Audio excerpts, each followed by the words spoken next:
You're listening to the EmpowerTech podcast with me, Iyari Cevallos.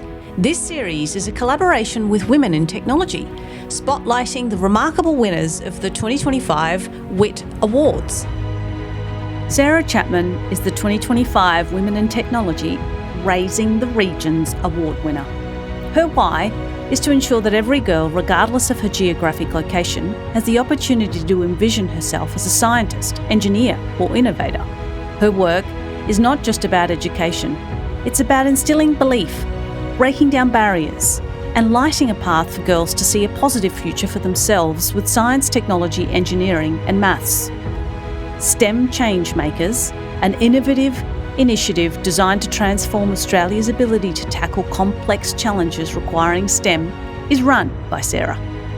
It achieves this by increasing both the number and diversity of participants in the STEM workforce, particularly through the targeted, integrated engagement of three key groups: underrepresented girls in the regional areas, their families and educators, and local STEM professionals. The program focuses on girls from diverse backgrounds, including those in low socioeconomic communities, Aboriginal and Torres Strait Islander backgrounds, and those that may lack family support. Over the course of 2 months, the program connects girls with local STEM communities to co-design solutions to real place-based challenges currently facing their communities. In the 18 months to September 2025, and after 2,600 engagements, 86% of program participants aspire to careers in STEM, coupled with a 92% increase in girls' participation of engineering.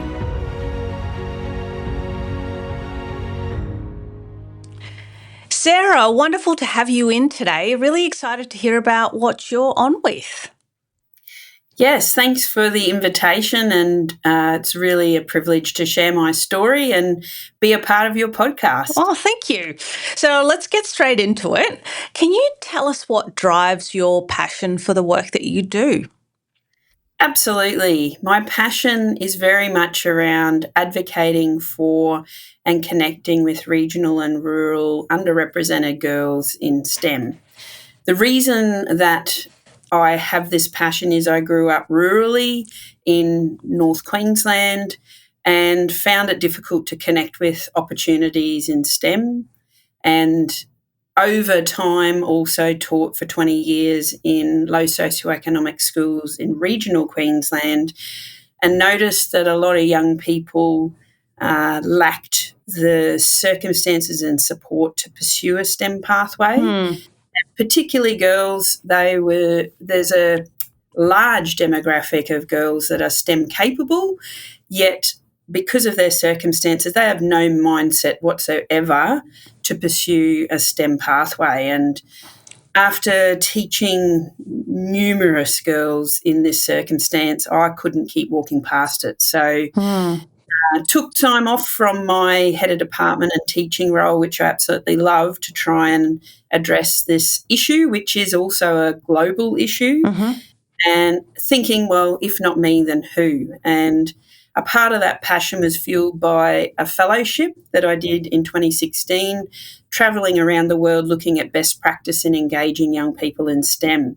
So had the knowledge, had the passion to fuel it, and set up STEM Changemakers, which targets that demographic, as well as engaging their family and adult supporters in that journey and providing place-based experiences, because a lot of regional kids don't get to have the experience of seeing the STEM pathways they have regionally.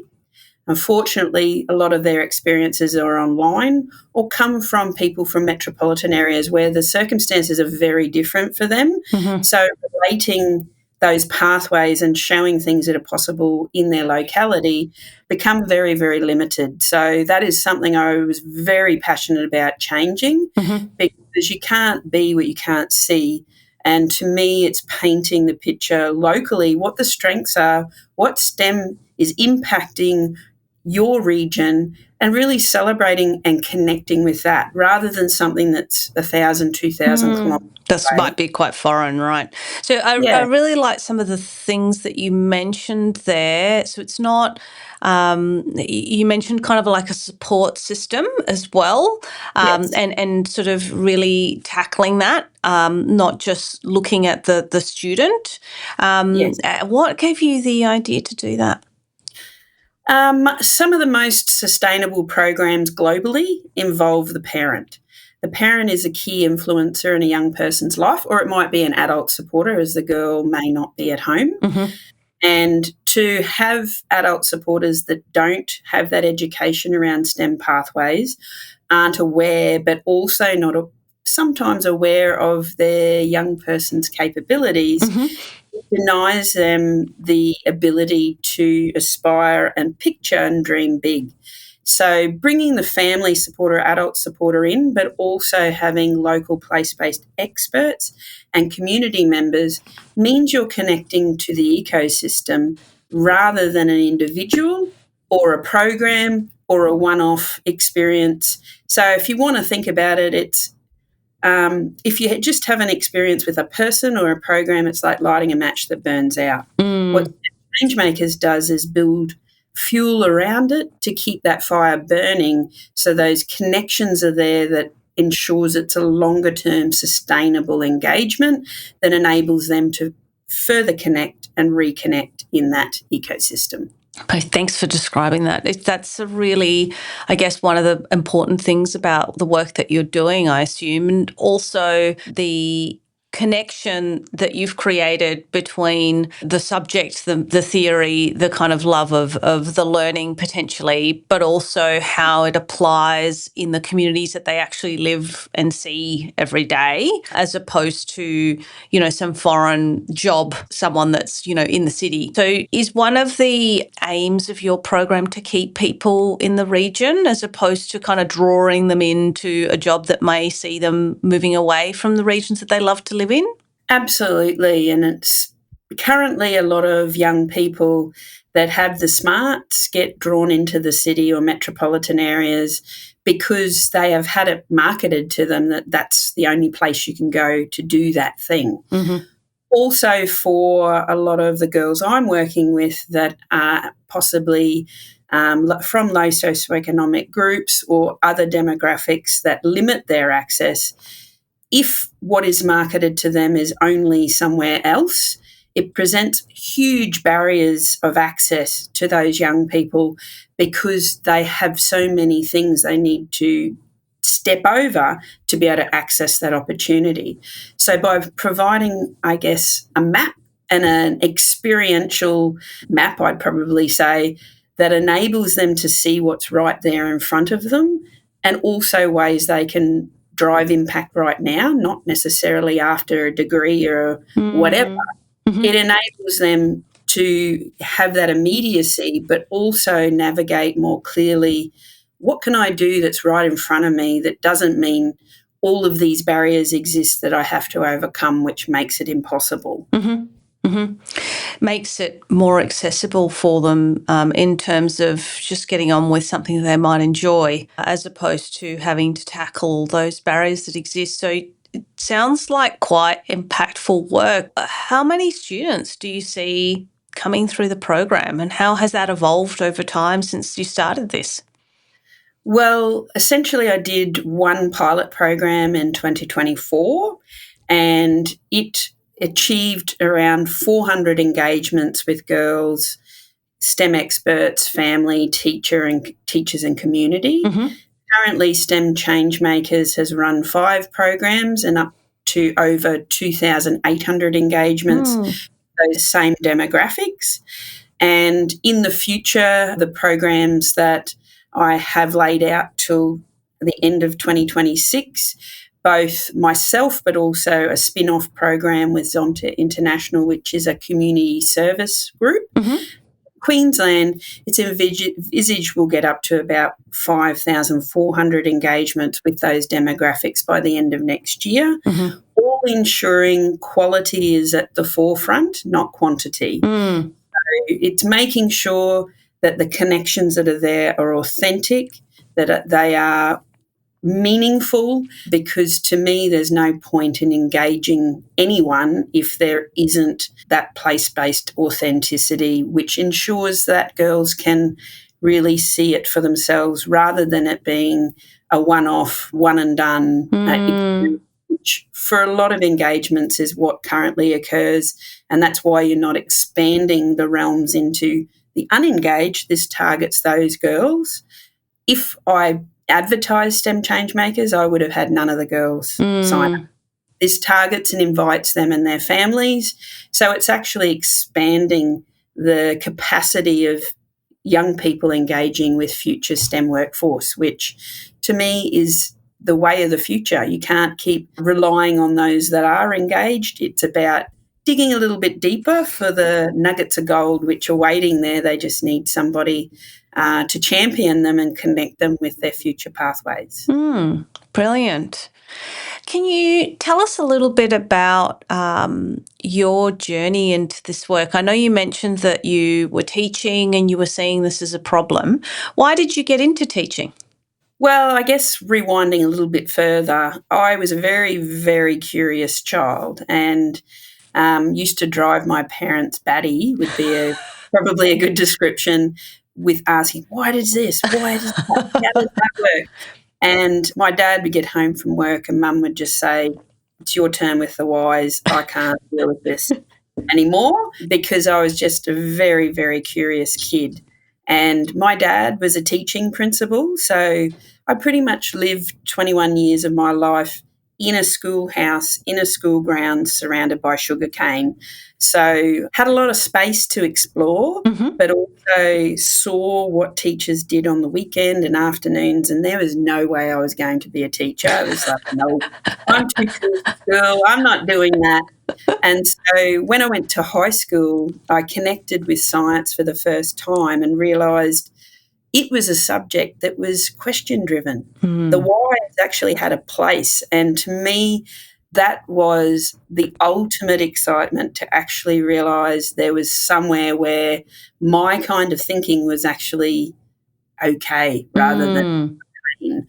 So I was super excited that science was a subject and really took to it like a duck to water, and had a brilliant teacher, Mr. Kerry Flynn, who taught me from year 8 and taught me physics and chemistry in year 11 and 12. And I still catch up with him. He's a catalyst for, I guess, my passion in teaching to be with him. But I went and did a science degree first, and I studied brain injury research in my honours and after, and really thoroughly enjoyed that, but also realised my weakness for animal ethics and didn't particularly like the sacrifices of rats that had to come to get for the research. The research. So spent a bit of time in research, but then some time in science communication. And throughout my honours in that time, people kept saying, oh, you're really good at explaining things. You should be a teacher. And I just kept hearing this. I'm like, no, no, no. And then once I thought about it and went, hang on a minute, I get to spread my passion with young people every day and get to be a big kid and get in there and just do science. I went back and did a graduate Bachelor of Education and had 20 years, and I'm still on leave from my teaching position. It's very hard to let go of, as I have an absolute love for it. But yeah, 20 years of just spreading my passion and being able to connect with young people and see that light go on. Honestly, the teaching profession is such an influential one. It is a true pot of gold that I think a lot of times isn't given the credit that it is due. And also young people are a lot of times misjudged. They are exceptional thinkers and problem solvers. And I think over my time I probably learnt more from them than I did teach them. And it keeps you young. They keep you real, pull you back down to earth very quickly if you start floating off with too many big ideas. Or you think you're cool and you're not. That happened quite often. So, yeah, I think the whole essence of being able to connect with young people but also see the potential to give them a platform and especially those that didn't have a champion or the confidence in themselves, to try and give them that platform to see their own capability. It's not giving it to them, they already had it. And develop that confidence. So STEM Changemakers has confidence and resilience training and communication training. It was to enable girls that have that capability to just see it. Yes. And a lot of times it's just holding a mirror up and shining it back in their face to say, you actually are worthy of this. You've got the skills to do it. And there's other people that think you're brilliant too. And that has been an absolute privilege to have girls involved in the program, but trust me, but also step up and shine. Like, had a celebration event for the 5th program on last Tuesday, and the number of times I had to catch myself from just crying and sobbing from girls that couldn't even speak, more than 2 or 3 words of English, getting up and presenting to a crowd of people about their ideas because they'd found their voice, their confidence, but also wanted to influence the community around the work that they were doing. So to me, it's an absolute privilege, and I'd really like to be able to influence and advocate for more quality engagement that really is place-based and remove more of the current favoured funding towards engagement, which is around numbers. You can't influence people that are vulnerable in those circumstances, and there's a larger proportion of disadvantaged people than there is not disadvantaged. So it's really being conscious and intentional about engagement and changing that narrative so we have more representation of females, but also regional and rural girls, which a lot of times their voices are not heard. Sounds like really important work that needs to continue. Can you give us some examples of some of the challenges that you faced along the way on this path that you've been, whether it be early in teaching or this later part in terms of the work you do?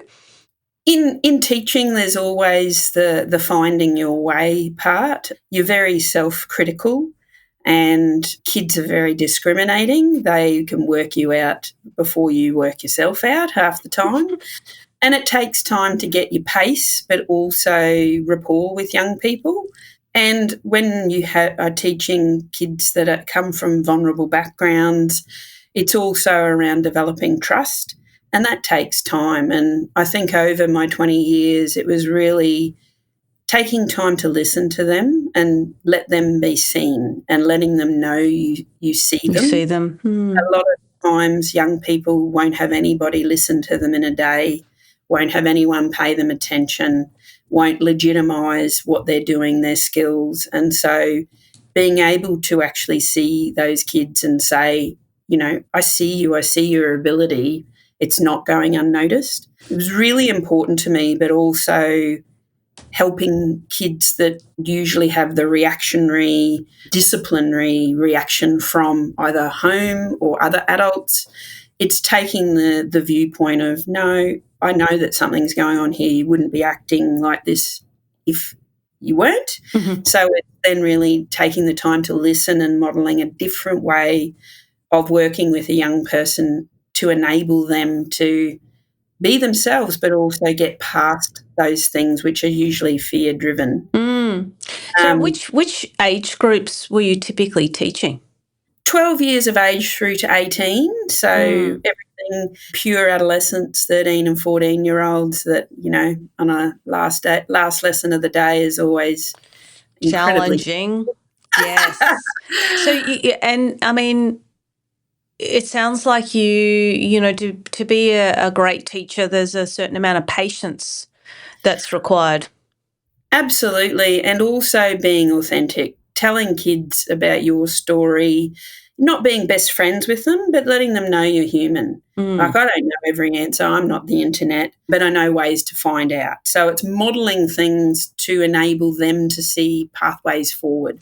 And I think a lot of that also, in terms you asked about challenges, helped me stepping out of the classroom for 20 years, having my kids, because I don't have my own kids. They were my kids. And having a team of 13 staff and then going to me and relying everything from being the media and communications, administration, web manager, program delivery, program development, inspirator, consoler, the entire lot. I had a million hats and a lot of self-doubt. My long service ran out in August 2024. So pretty much I've been running on oxygen and a lot of passion since then, which has created a lot of doubts because I have a husband and we have a mortgage and all those sorts of things. So it's a massive sacrifice, but it's trying to hang on to the passion and belief that regional and rural young people, especially girls, deserve a champion, and hoping as well that other people, government, funders, see and value that as well, to go, you know what, it's about time we change that narrative and we support programs like STEM Changemakers, but also value the youth of regional and rural areas for their ingenuity, for their ability to see things in different ways, for the fact that they overcome a lot more challenges in terms of natural disasters and access and locality, just to name a few, that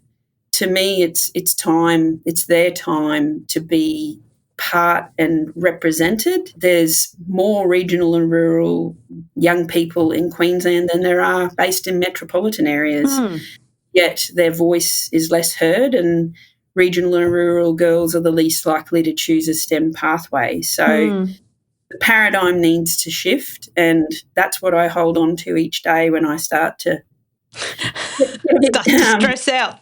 Scared that I've done the wrong thing and that I've gone crazy and made a silly choice. But I'm hoping that for the girls' sake and for Australia's STEM workforce sake, that the narrative keeps shifting. If you do the same and you expect a different result, that's just foolish. So I'm doing things differently in the aim to actually achieve something more meaningful. And it sounds like you are, Sarah, so keep going. Switching to pleasant surprises, what have been some of the pleasant surprises that you've had in this journey? Certainly this program is built on people power. So talking about my budget, I don't really have one. So I don't have shiny robotics. I don't have whiz-bang things. It's all around showcasing STEM industries and experts in a locality. And so reaching out to those industries and experts to say, this is what I'm wanting to do. Sarah Chapman, all things for STEM Changemakers, will you come on board? Will you back me? The programs that I've done so far have profoundly blown my mind, that STEM experts in industries have seen and believed in STEM Changemakers and what it stands for, but also been involved, volunteered their time. Some industries also sponsoring girls or parts of the program to enable it to be completely free for the girls that participate. Never in my wildest dream did I expect to be talking to you on a podcast 18 months after taking leave from my job. I didn't really think I'd get this far. So massive surprises also to get sponsorship from Qantas, the regional grants, and have the expansion of STEM Changemakers into 6 new regions. Itty-bitty me doing what I'm doing with STEM Changemakers on my shirt, having an internationally recognised organisation, the spirit of Australia, want to work with STEM Changemakers is purely profound. Also winning the Women in Technology, raising the Regions Award. I'm a fish out of water. 20 years in teaching, I knew what I was doing. I could do that, whereas stepping out on my own, I don't have a business head. I can do STEM underwater, but the business stuff, obviously I'm not very good. I'm giving my time away for free to do this. So absolutely not great. You're doing something well. So but yes. get those sorts of acknowledgements and backing. Certainly isn't enough to keep the heart completely beating, but, 75% of the heart's going well. But, yeah, there's been some really massive surprises, and most of it has been people power and people support. People willing which to chip in, I'm right? so grateful for. It doesn't happen without those people believing in it and backing it and being involved. Well, congratulations on being able to secure that support, because it wouldn't happen without you. Look, I want to take a bit of a different tact. If there was a young girl or boy thinking about making a difference like you are, what advice would you share with those aspiring to follow in the type of path that you've had? Firstly, it is you can. So it's taking one step and trying something.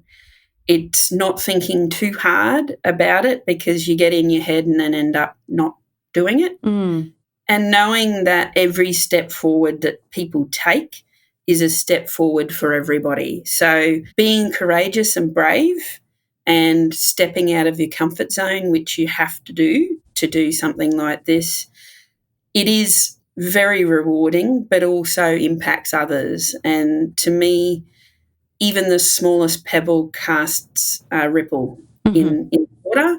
So to me, it's go and have a conversation, pitch your idea to somebody else, be courageous to do that, but also have those conversations knowing you find like minds that will join and follow what you're doing. And doing something is better than doing nothing. So start small and give it a go, and know that the people that you work with, you'll be creating ripples for them and connecting them to something that they may not have experienced prior to your efforts. The world needs more people that are change makers. So go for it. And if you need some support, I'm happy to be a champion and support you. That's lovely. I really like your thinking around, if you're passionate about something, it's just moving forward in some way, and knowing that there are people out there that are there to support. So something that you've clearly learnt along the way that has pleasantly surprised you, and also, making a difference is important, and it can be tough. You mentioned some of those tough times that you've had, but we continue to need people that can progress even when it gets tough. So lovely words of wisdom there, Sarah. Thank you. Lastly, on this podcast, we like to wrap up with top tips for listeners to empower themselves.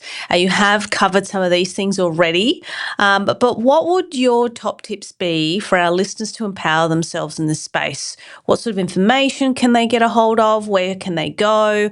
Or any other words of wisdom that you might have? Firstly, everybody's story is important. Your story can be relevant to other people and inspire them, and your voice is important. So never underestimate your journey, how you've gotten to where you've gotten, whether you're sitting in primary school and you have an interest, whether it's through to you've developed a new cure for a particular disease, and everywhere in between, your voice and your story is important. And a voice needs to be heard, and a story needs a voice to be able to tell it. And I encourage you to tell your story and tell it from the frame of impact-based. So don't put out your label, but say, what impact are you making in this world? Because that is what people need to hear as a voice of encouragement. But also it attracts young people, especially girls, because they're impact-driven. I encourage you to value your voice and your story, and know that by telling your story, it does impact others, whether it's relevant to STEM or whether it is how you grow veggies in your garden, whatever it might be. Your perspective, your voice and your story helps to influence others, as we're humans and we're innately connected through stories. So STEM Changemakers learn to tell their story and find their voice. And we're all STEM Changemakers as far as I'm concerned. So it's around connecting with those things first.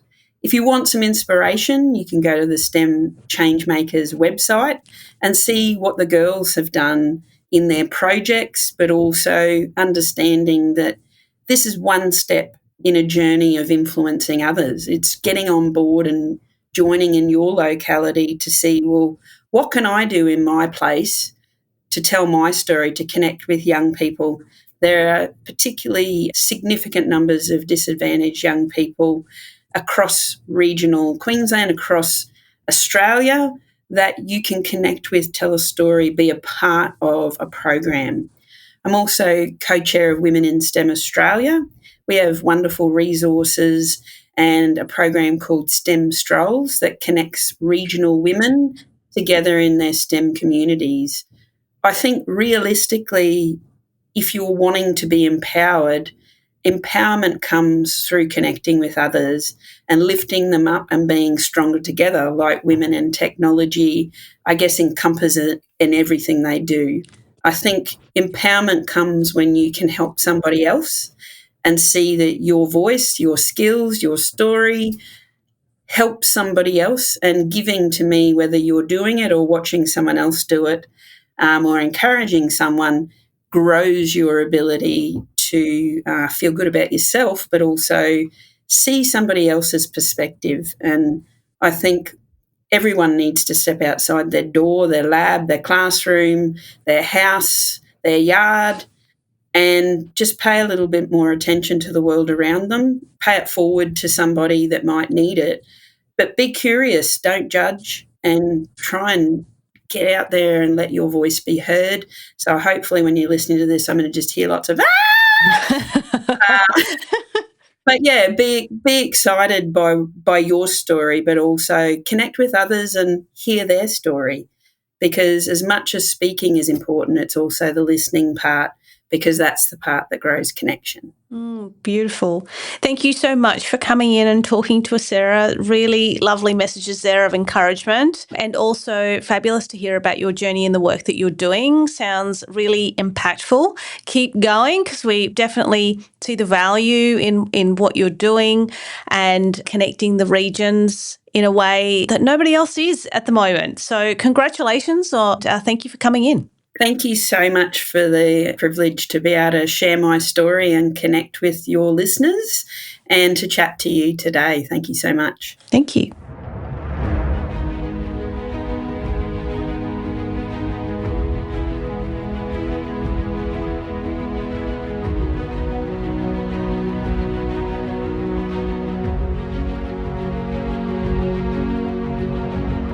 Thanks for listening today. Do keep in mind that this is a podcast for informational purposes, and all we're really doing is sharing our opinions on things that matter to us. With that being said, if you liked what you heard and want to continue supporting us, share this podcast with your network to help us grow and bring on even more guests. Until next time, this is Iyari from EmpowerTech, signing off.